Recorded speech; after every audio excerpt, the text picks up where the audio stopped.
الصلوات اللهم صل على محمد وآل محمد. أعوذ بالله من الشيطان الرجيم. بسم الله الرحمن الرحيم. الحمد لله والصلاة والسلام على سيدنا ونبينا محمد وآله الطاهرين. اللهم صل على محمد وآل محمد. We assemble here to commemorate the final moments in the life of Sayyid al-Shuhada. The hadith from Imam Sadiq alayhi salam says that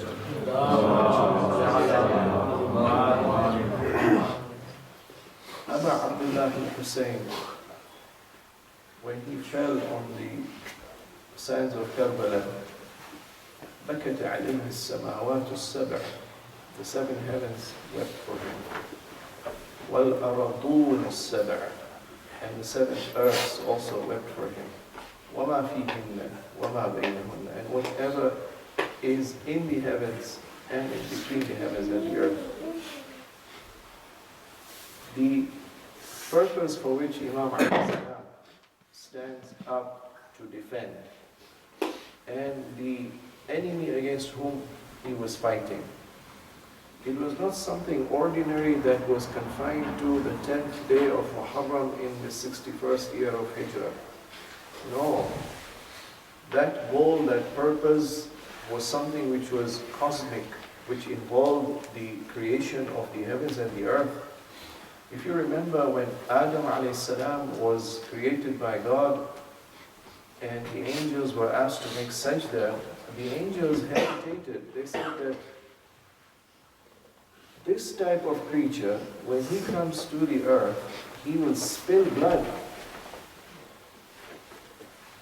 Karbala shows otherwise, that Allah's creation is of two types. There are those who are angelic, who are virtuous, who have submitted to the all-perfect being, versus those other humans who have demoted themselves and degraded themselves to become slaves of their animal desires, and therefore are willing to commit the most atrocious of all crimes for which the angels were afraid. When the angels must have observed this final cosmic battle that occurred between the army of Imam Hussein and the enemies, that is when we can begin to appreciate why the heavens and the earth were weeping for this confrontation. Ashura essentially is a confrontation between two types of humans. Humans who have actualized and activated their highest godly potential versus those who have degraded themselves down to the lowest possible. Ashura is the confrontation of truth versus falsehood. Ashura is the confrontation between those whom God loves and who are beloved to God and who love God, and between those whom God dislikes and who earn the displeasure of God. Ashura is the confrontation between the nur of Allah and the zulumat and the darknesses. Ashura is the expression of that ultimate, pure, divine, godly, human soul that refuses to surrender to anything which is evil. Despite all the possible pressure and force and violence that evil can muster and master, but they fail to win over these godly souls. So it's important for us to keep this at the back of our minds as we go down into some details of what happened on this day. It's interesting, Imam alayhi salam, in the time of Sahar, which is just before Fajr, he sees a dream. Dreams normally occurring during this time tend to be true dreams. He says that رَأَيْتُ كَأَنَّ كِلَابًا قَدْ شَدَّتْ عَلَيَّ لِتَنْهَشَنِ. I see as if wild beasts are attacking me and tearing my body to pieces. And especially there's one wild beast who's multicolored, who's got two colors on his face. And I heard my Prophet, my grandfather, the Prophet, say, Ya bunayya anta shahidu ali Muhammad, وَقَدْ إِسْتَبْشَرَ بِكَ أَهْلُ السَّمَاوَاتِ. And the heavenly pure beings are happy and awaiting your arrival. So for Imam alayhi salam and his connection to the higher, timeless, pure, heavenly world, he knew the reality of the confrontation that is going to take place the next day. And therefore it is reported that he begins this day with a dua. The dua which expresses his total faith and submission and surrender and reliance on God and God alone. Allahumma anta thiqati fi kulli karb wa raja'i fi kulli shidda. In every affliction that befalls me, I'm facing an enemy who is huge in number, well equipped. We are lesser in number. According to the physical, material calculations, there's no way we can win. But they are depending on themselves. Oh Lord, I am depending on you and you alone. And your power is unlimited. It is with the strength that he gets from God that he's able to confront such a huge assembly of forces against him. أَنْتَ لِي فِي كُلِّ أَمْرٍ نَزَلَ بِي ثِقَ وَعُدَّ كَمْ مِنْ هَمٍّ وَكَرْبٍ يَضْعُفُ فِيهِ الْفُؤَادِ. There are many afflictions, the heart begins to weaken and get discouraged. وَتَقِلُّ فِيهِ الْحِيلَةِ. Sometimes we turn out to feel helpless. يَخْذُلُ فِيهِ الصَّدِيقِ. Our friends abandon us. Thousands called us, they've abandoned us. وَيَشْمِتُ فِيهِ الْعَدُوِ. And the enemy is gloating in the expected victory that they anticipate. But in all these situations, أَنْزَلْتُهُ بِكْ شَكَوْتُهُ إِلَيْكَ. I've come and presented myself to you, I have prayed to you alone. فَفَرَّجْتَهُ عَنِّي. And you rescued me. Because أَنْتَ وَلِيُّ كل نعمة وصاحب كل حسنة ومنتهى كل رغبة. Anything and everything which is virtue and good originates from you. Any protection from evil and affliction, you are the one who empowers us. So he begins his day with the spirit of tawakkul and thiqah and dependence and reliance on God and taking strength from God. If you recall, the arrest of the army on the plains of Karbala the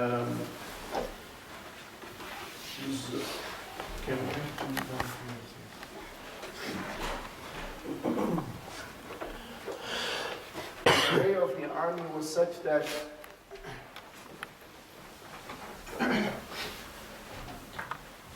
observe that the army of the enemy on the left side of this artistic representation, and they are the ones who are guarding the river flowing of Euphrates, the Furat. Imam Hussein alayhi salam's military strategy was to build tents around and then have these high hills and mountains geographically protect him, and then also dig a moat which he fills with wood to ignite fire. So the enemy did try to attack him, but the fire stopped.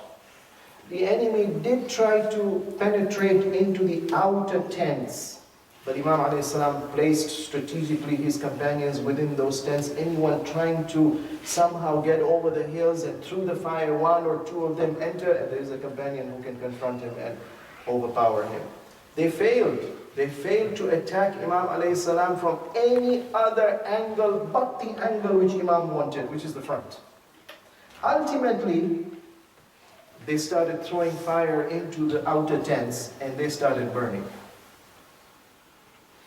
So the companions tried to go and extinguish that fire. Imam alayhi salam says, don't worry, let it burn. With this burn, they can't come through. Fire was used as a protection around. At this time, Shimr comes and teases and taunts Imam. Ya Hussein, أتعجل بالنار قبل يوم القيامة? What is this fire that you are igniting around? You want to suffer the heat of the fire before the fire of Qiyamah? And Imam alayhi salam asks, who is this man talking? And he's told he's Shibr bin Zil Jawshan. Imam replies, Yabna Ra'iyat al-Ma'za. Oh, the son of the woman who was a nomad in the desert. Ignorant, illiterate.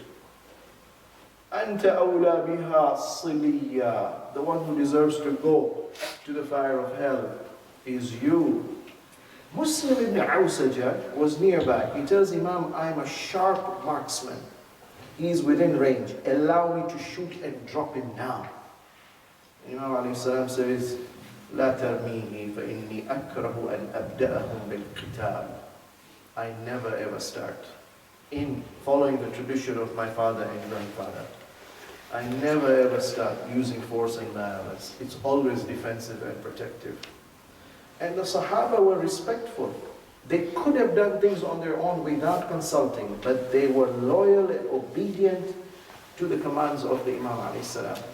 And he holds himself back.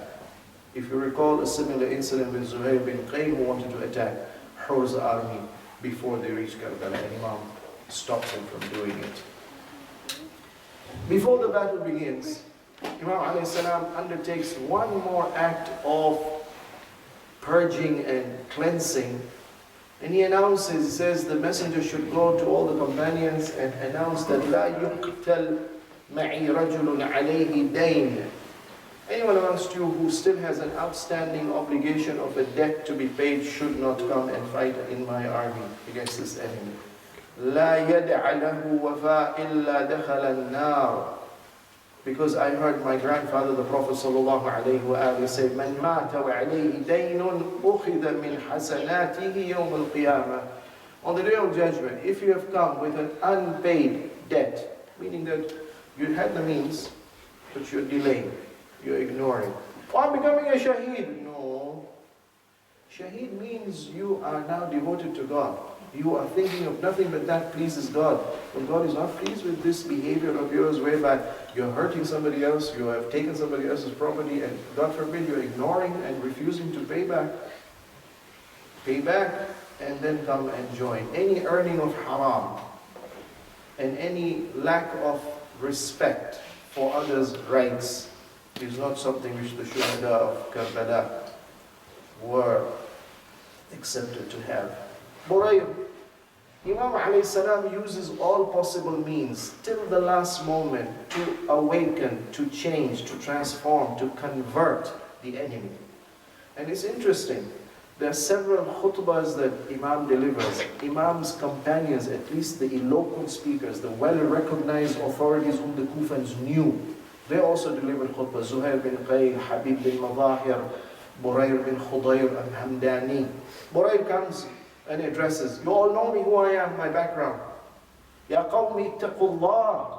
Fear God. This is the family of the grandson of the Prophet. What is your demand? You and your leader, you have to surrender to our Amir. He says, وَيْلَكُمْ يَا أَهْلَ الْكُوفَةِ. You are the ones who wrote and you promised to the Imam, and you took God as your witness, and now you abandon him and desert him and surrender him to his enemy, and that also you are preventing him from accessing the river of Euphrates, the water of Furat. May Allah not quench your thirst on the day of judgment. The response was, somebody should wake up, or somebody should feel a little guilty. مَا نَدْرِي مَا تَقُولُ. We don't understand what you're trying to say. Oh, it's very clear, his message. But there is something which is blocking them from registering and responding to what they were being told. And this is the crux of the problem of Karbala. Karbala is a confrontation between those who are enlightened, those who had insight, versus those who had become blind. You tell them, they don't listen. You show them, they don't see. You explain to them, they don't understand. There's something that has gone wrong in these people that has brought them to this level. And Burair says, Alhamdulillah alladhi zadani fikum basira. May Allah, I thank Allah for this blessing that I am enlightened and I can see the truth which you are failing to see. But the most important khutbah is the one delivered by Abu Abdullah al-Hussein alayhi salam himself. And he pinpoints 5 reasons why these people have become blind. And these are the things that we have to avoid if we are to prevent ourselves from falling into a future camp of confrontation between truth and falsehood, that we fall on the side of evil. Imam alayhi salam, remember, is the warith of Adam and Nuh and Ibrahim and Musa and Isa, and all of them were prophets. They were messengers, they brought a message, they wanted to awaken people, and therefore Imam alayhi salam had to make his utmost effort to awaken the people. It's amazing. Look at the calculation. Assuming that the army in Kufa was around 30,000. After all these khutbahs, we notice that it's not only Hur who switches sides and converts. It is recorded that some 30 people converted. 30,000 and 30 convert. That means whenever we get a chance of talking, explaining, inviting,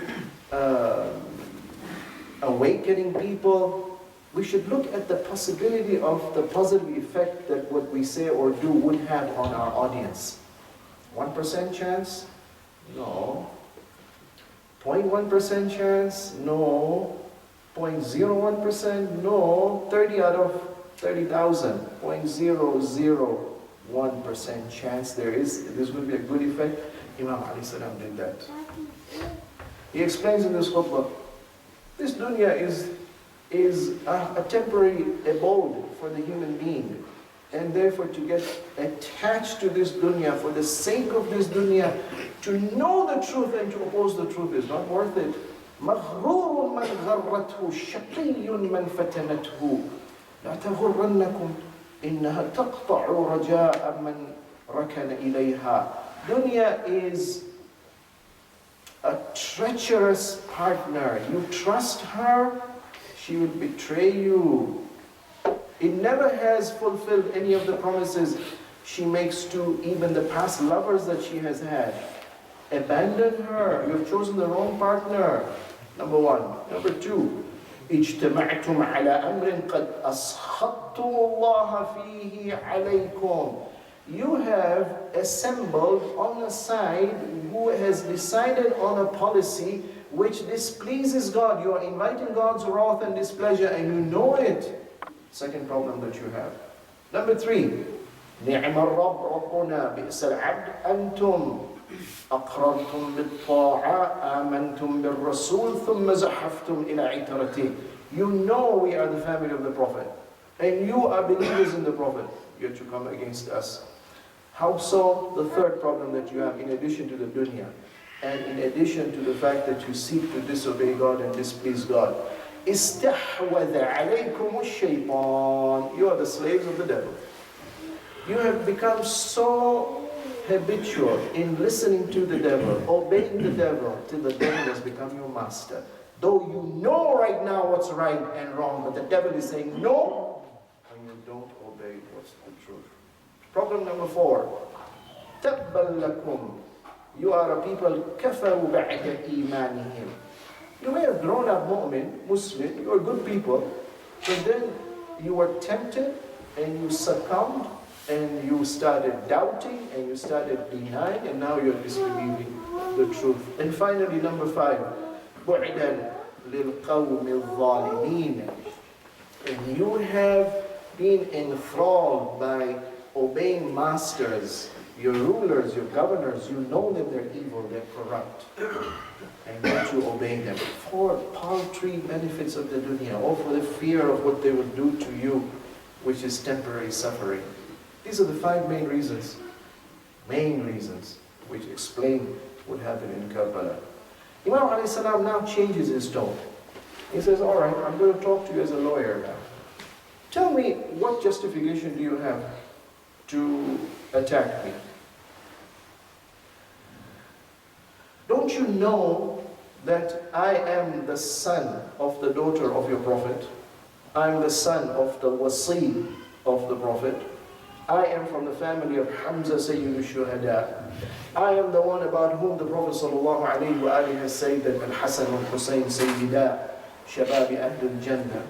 Oh, you don't trust me? Doesn't matter. Go and ask those people whom you can trust. You know, in 61 AH, there are few companions of the Prophet who are still alive. Go and ask Zayd bin Arqam. Go and ask Jabir bin Abdullah al-Ansari, who will come later on in Arba'in. Go and ask Abu Sa'id al-Khudri, whom they meet, the family meets in the courts of the Zalimin. Go and ask Sahal bin Sa'id al-Sahili, who meets the captives later on. Go and ask Anas bin Malik. They are all companions who heard from the Prophet who we are. Go and ask them if you don't trust me. And incidentally, I've never ever spoken a lie in my life, he said. And then Shibr says, don't listen to him. And he tries to quote an ayah from the Quran. يَعْبُدُ اللَّهَ عَلَى حَرْفٍ إِنْ كَانَ يَدْرِي مَا يَقُولُ. Very abusive, very degrading. Habib bin Mawahir says, if the Quran says there are some people who worship God sometime and don't worship Him some other time, you are one of those who doesn't worship God at all. أشهد أنك صادق ما تدري ما يقول. I testify, I agree with what you're saying. You don't understand what he's saying. Yes, you'll never ever understand what Imam Hussain alayhi salam is trying to say. So Imam alayhi salam then confronts them. أَفَ تَشُكُّونَ أَنِّي إِبْنُ بِنْتِ نَبِيِّكُمْ. Do you doubt in this basic core reality? I am the son of the daughter of your Prophet. والله ما بين المشرق والمغرب ابن بنت نبيكم غيري فيكم ولا في غيركم. Meaning the east and the west of the earth, go everywhere. You'll never ever find alive anymore a son of the daughter of the Prophet other than me. Alright, you don't accept my special status that I am a member of the Ahl Bayt of your Prophet. I'm an ordinary Muslim. What is a crime that I've committed? Have I killed someone that you want to kill me? Have I taken somebody's property that you want to prosecute me? Have I usurped anything? Have I injured someone you want to take qisas and retaliation from me? Silence. Arguments have no response. Imam now specifically addresses those leaders, and they came here as commander-in-chiefs of contingents, 1,000, 2,000, 3,000. Ya Shabath bin Raba'i, Ya Hajjah bin Abjar, Ya Qais bin Ash'ath, Ya Yazid bin Harith. These were commanders. Alam taktubu ilayya, but were you not amongst those who wrote letters to me, asking me to come over? You told me, قَدْ أَيْنَعَتِ الثِّمَارُ وَخْضَرَّ الْجَنَابِ وَطَمَّتِ الْجِمَامِ تَقَدَّمْ عَلَى جُنْدٍ لَكَ مُجَنَّدٍ.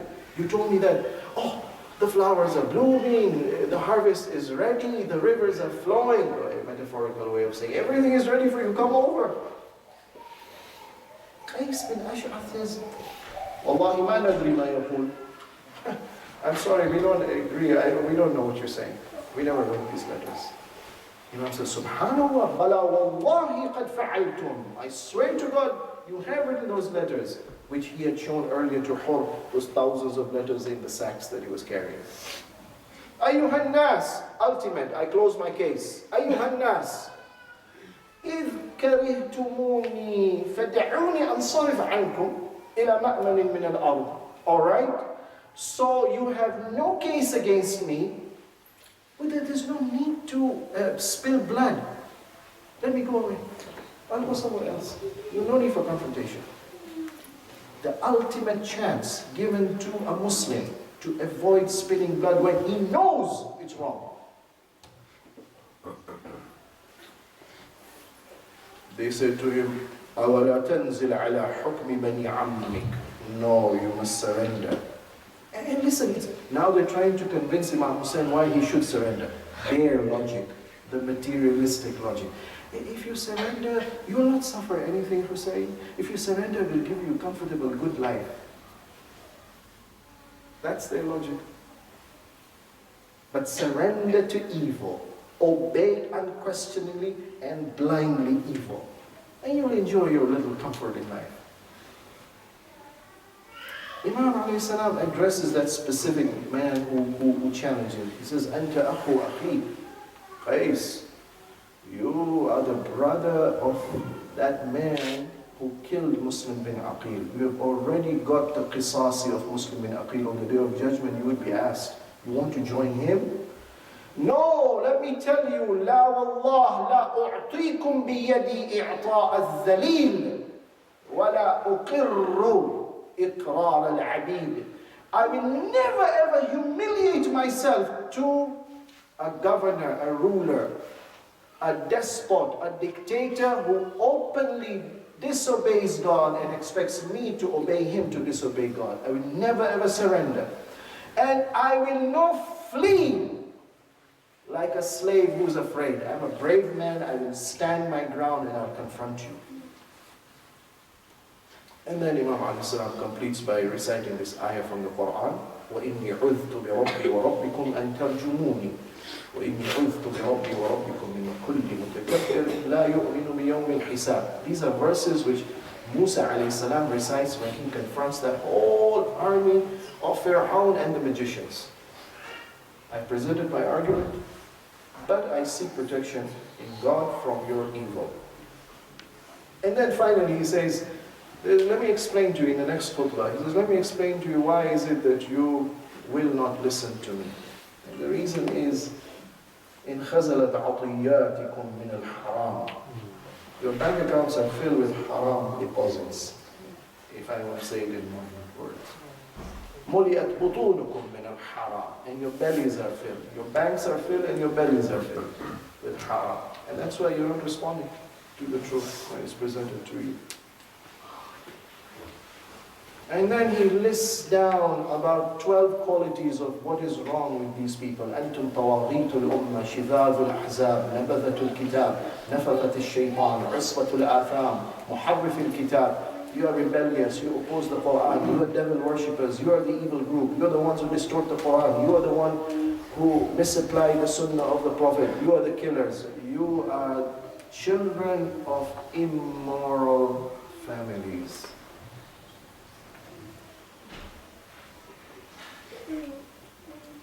And unfortunately, there are some Muslims, yesterday we attended a Friday khutbah, where the Imam was saying, but the Imam in his khutbah was saying, but Imam Hussein alayhi salam was called to Kufa and then he was deceived by the Kufans. Our answer is no, Imam Hussein alayhi salam himself, which is recorded in the history books written by Muslim historians. It's not a question of Kufans only. Even when the Kufans offered him peace, surrender, comfort in life, no fear, he still refuses. His argument is, ألا وإن الدعي ابن الدعي قد ركز منا باثنتين بالسلة والذلة. This illegitimate son, the governor, son of an illegitimate governor, shameless, no nobility in his ancestry, no nobility and honor in his current life. I don't know how you people are obeying him. This governor is challenging me, Hussein, either surrender or die. Hayhata minna dhilla. I will never ever surrender to evil. If there's one message that Karbala has, it is this statement. Hayhata minna dhilla. I will never ever surrender to evil. Why? Aballahu dhalika wa rasuluh. Because God doesn't like that from me, because the Prophet doesn't like that from me. وَحُجُورٌ طَهُرَتْ وَأُنُوفٌ حَمِيَّةٌ وَنُفُوسٌ أَبِيَّةٌ. Any soul which is honorable would not like to be disgraced, to be forced to do evil when they know it is evil. I have finished my case. I have presented my final argument. And now is the time when the battle begins. But one ultimate statement he makes. Inna waliyyi Allah. My wali and my master and my guardian, my protector and my provider. Inna waliyyi Allah. الذي نزل الكتاب وَهُوَ يَتَوَلَّى الصَّالِحِينَ. This ayah is there in Surah A'raf. The Holy Prophet ﷺ presents his arguments one after another why shirk is wrong. Ultimately, all the mushrikeen are yet stubbornly mobilized to oppose the Prophet. The Prophet says, let me tell you, if none of you converts, if I'm all alone against all the mushriks, I will still stand my ground because my wali is the one who has sent down the Quran. And this Quran is a challenge to anyone and everyone. Can you reproduce the whole of it? No. 1/10 of it? No. One surah of it. This Quran is indefeatable. The master of this Quran is my master, and therefore I know I am undefeatable. وَهُوَ يَتَوَلَّى الصَّالِحِينَ. That spirit that motivated Imam Hussein alayhi salam till the last drop of blood, till the last moment on this earth, is this ayah. That absolute submission to the master of the universe. And then he comes and motivates his ashab, and his ashab one by one, they begin to go to the battlefield till the enemy launches a massive collective shower of arrows. Some companions die during this massive collective attack, but some remain and they continue their fight one-to-one, the combats. Come the time of Salah, of Dhuhr, Abu Thumama says, he comes to Imam alayhi salam, says, Nafsi laka al-fida. May my life be presented in sacrifice for you. Ha'ula iqtarabu mink. It seems they're closing up on us. La wallah, la tuqtal hatta uqtal duna. Let me assure you, O Hussein, they will never ever touch one piece of your body till they kill me first. I'll protect you till my end. Abu Thumama was who? The person who reminds Imam alayhi salam it's time for prayers. Not that the Imam did not know the time of prayers. It's just that when the time of prayer comes, in that split moment, he immediately mentions it before Imam alayhi salam mentions it to him. The Imam congratulates him. ذكرت الصلاة جعلك الله من المصلين الذاكرين. One by one the companions go. And the companions of Imam Hussein alayhi salam are not ordinary. Some of them are companions from the time of the Prophet sallallahu alayhi wa alayhi. Anas is from the time of the Prophet, Abdul Rahman is from the time of the Prophet. Some are companions of Imam Ali alayhi salam, Abu Thumama himself, Habib bin Madahir, Zahir, Ammar, Sa'ad, Abdullah, Kardus, Nafi'. These are companions from the time of Imam Ali alayhi salam. And then the other companions who were there, who had joined the trip to Karbala, including slaves, Aslam Turki and Anis bin Mi'qal and Burayr and Bishr and Bakr and Jabir and Jabala and Junada and Jundab and Jawn and Juwayn and Harith. These are all honorable companions.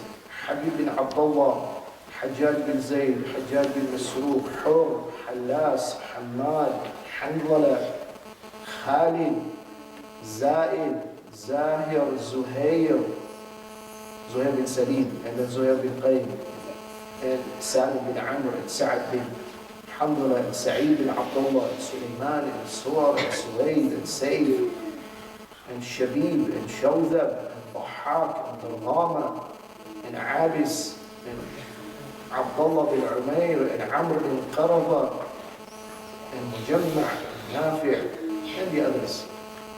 Honorable people, one by one they fall. After the last companion falls, now the Bani Hashim come forward. These honorable companions and the youth of Bani Hashim, they show their obedience and loyalty to their godly appointed representative on the earth. And now, one by one, the children of Imam Hussein alayhi salam, Ali Akbar, and then the children of Imam Hassan, Abu Bakr bin Hassan, and Qasim bin Hassan, and then the children of Imam Ali alayhi salam, the brothers of Abbas, Abdullah and Uthman and Ja'far, and Abu Bakr bin Ali and Muhammad bin Ali, and then the children of Aqil, Ja'far and Abdurrahman and Abdullah and Muhammad, and Abdullah bin Muslim bin Aqil. And then the children of Ja'far, Aun bin Abdullah bin Ja'far, Muhammad bin Abdullah bin Ja'far. And ultimately, finally, the last, Ali Asghar. Ali Asghar's martyrdom shows that everyone, the oldest to the youngest, gave up their lives. Ali Asghar's martyrdom shows everyone gave up everything they had. Even that little neck of Ali Asghar was given up in the way of God. Ali Asghar's death showed that the enemy is ultimate in its brutality. Now Imam Hussein alayhi salam is all alone. So he comes to the camps and tents and looks at the tents of the companions and the tents of Bani Hashim. And he cries out, Ya Muslim, Ya Hani, Ya Habib, Ya Zuhair, Ya Hilal, Ya Muslim ibn Awsaja, Ya Abtal al-Safa, Ya Fursan al-Hijja, Mali unadikum fala tujibun. I'm here all alone, I'm calling out to you, how come you are not replying me? Meaning that if God were to give you a second chance to come back, definitely you will listen to my call. Where are those who are ready to listen to our calls? And then he comes for the final farewell to his son, Imam Zain al-Abidin. Imam Sajjad tells his aunt, Samidini, Hada ibn Rasulillah qad aqbal. Help me sit up. The grandson of the Prophet has come to visit me. Ya Abata, my dear father, ما صنعت مع المنافقين. These munafiqeen, how far have you reached in the battle with them? Imam says, Ya waladi, all of them, all of us have been killed. Imam Zayn al-Abidin says, please, give me a sword, give me something, give me a rod. I want to stand and defend Hussein alayhi salam. La khayra fil hayati ba'da. There is no honor in life after Hussein. Imam alayhi salam controls him, calms him down. Anta khalifati. You are my heir after me. Allah must have a living Imam after me. And then he hands over the heritage. Imam Zayn al-Abidin was proud. He got a ring from Imam Hussein alayhi salam. In that ring, there was an engraving. That engraving said, La ilaha illallah, udda li liqa'illah. All of us ultimately will go and meet our Lord.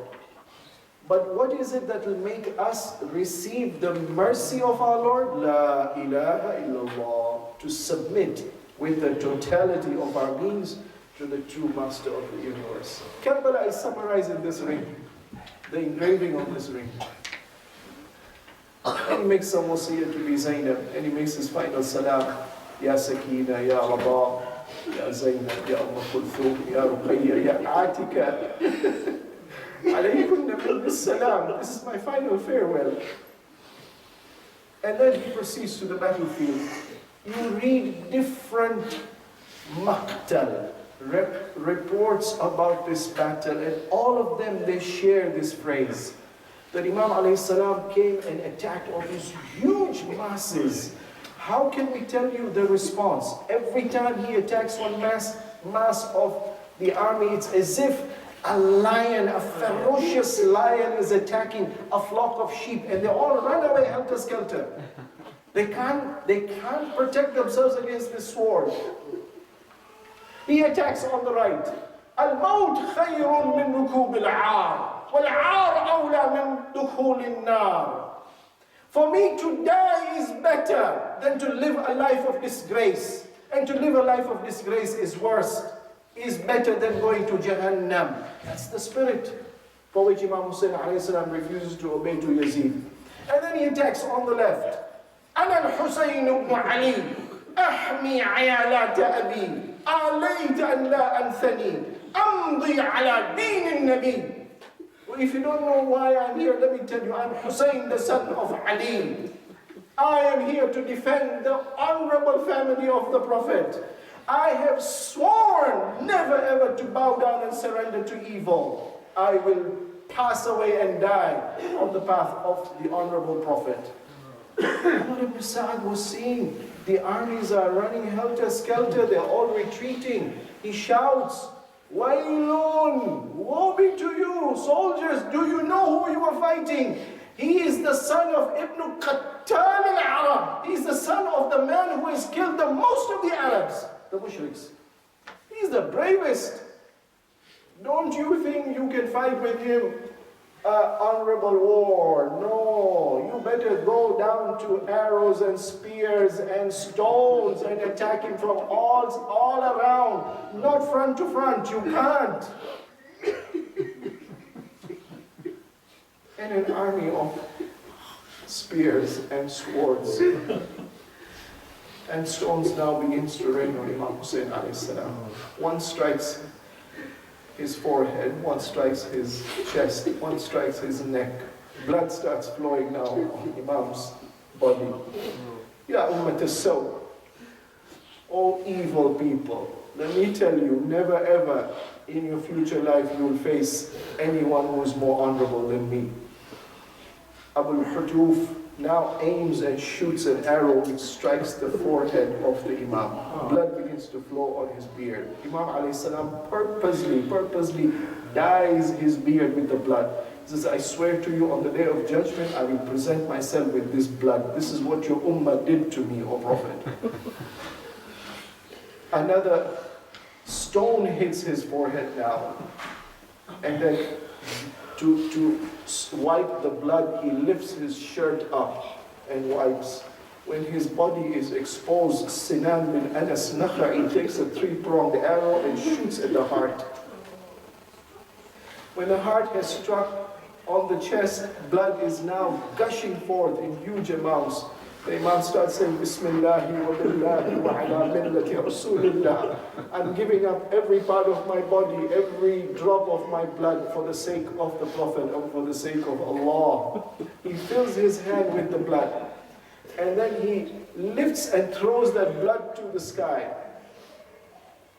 And now the spears and the swords and the stone continue to shower on him. Imam loses his balance.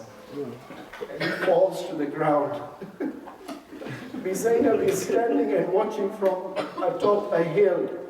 And she shouts, Wa akha, wa sayyida, layta as-sama, tatabaqat ala al-ard. Oh, I wish the sky falls on the earth. Hussein has fallen to the ground. This sky and this earth is stable and is progressive and is prosperous only if Hussein can guide. Let the sky fall on the earth. Hussein has fallen to the ground. Let al-jibal tadakdakat ala as-sahl. Let these hills and mountains crumble. Umar ibn Sa'd, she cries out. Ayuqtal Abu Abdullah wa anta tanzur. Umar, Hussein is being attacked and killed and you just stand there watching. What sort of a Muslim are you? Some of the army shamelessly begin to plan to attack the women in the camp. Imam Hussein alayhi salam fallen on the ground, shouts, Waylakum ya shi'at ash-shaytan.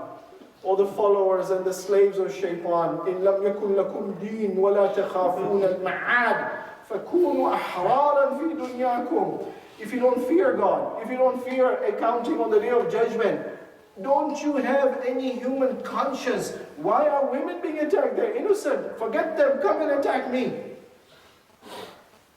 And Umar ibn Sa'd says, don't attack the women. Imam alayhi salam now is fallen on the ground. The last moments, he has received multiple wounds.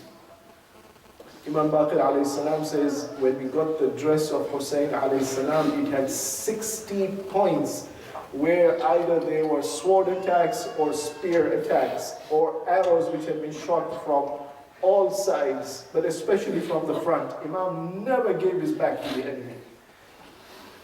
When he falls to the ground, Sinan strikes him with a spear. Salih in Wahab strikes him in the ribs, in the flank. Amr bin Talha comes and strikes him from the back.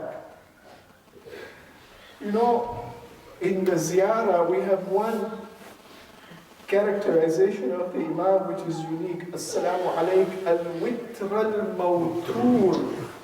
Witr is the one who's lonely. Mawtur, abandoned. But this lonely, brave warrior who is fallen to the ground, the army is still scared to touch him. You know, the secret of Imam Hussein's sacrifice is based on his own expression, whereby he says, Allahumma sabran ala bala'ik. Oh Allah, all the pain and suffering I will take, but I will endure it. Sabran ala bala'ik. Ridan biqada'ik. Tasliman li amrik. La ma'buda siwak. In these last moments, Imam says, I will take the pain, I will endure it with sabr. No, ridan biqada'ik. Not only will I endure the pain, I will enjoy the pain. No, tasliman li amrik. Not only will I endure the pain, not only will I enjoy the pain, oh Allah, who am I to decide what to endure and what to enjoy? You gave me this life, you gave me this soul, you tell me what is good for me. Tasliman li amrik. No, la ma'buda siwak. There is no power or entity who deserves to be worshipped other than you. I'm not talking about me enduring pain, me being satisfied with the pain, me not deciding. There is no me. It's you, oh my Lord. I only see you, your presence, your grace, your mercy, your power, your wisdom. And I've submitted myself to you, oh my Lord. This man cannot be touched. This man is beyond the attack of the enemies. Shimr and Sinan now come to the last moments of the Imam. Shimr comes near the head, tells Sinan, what are you waiting for? Sinan takes the holy head and grabs the holy beard. And he says, I know who you are. I know you are the grandson of the Prophet. I know you are the best of the people. As far as your father is concerned, I know your mother is the best of the women, but I don't care. That's the beast who came to confront Imam Hussein alayhi salam. You will excuse me, I will not tell you the unspeakable act that was now performed, but let it be enough to say, the heavens began to become dusty and dark. The earth of Karbala began shaking. The mountains began to shake. The most heinous crime has been committed. Assalamu ala Hussein, wa ala Ali ibn Hussein, wa ala awlad al-Hussein, wa ala ashab al-Hussein. Ya Hussein, Ya Hussein, Ya Hussein.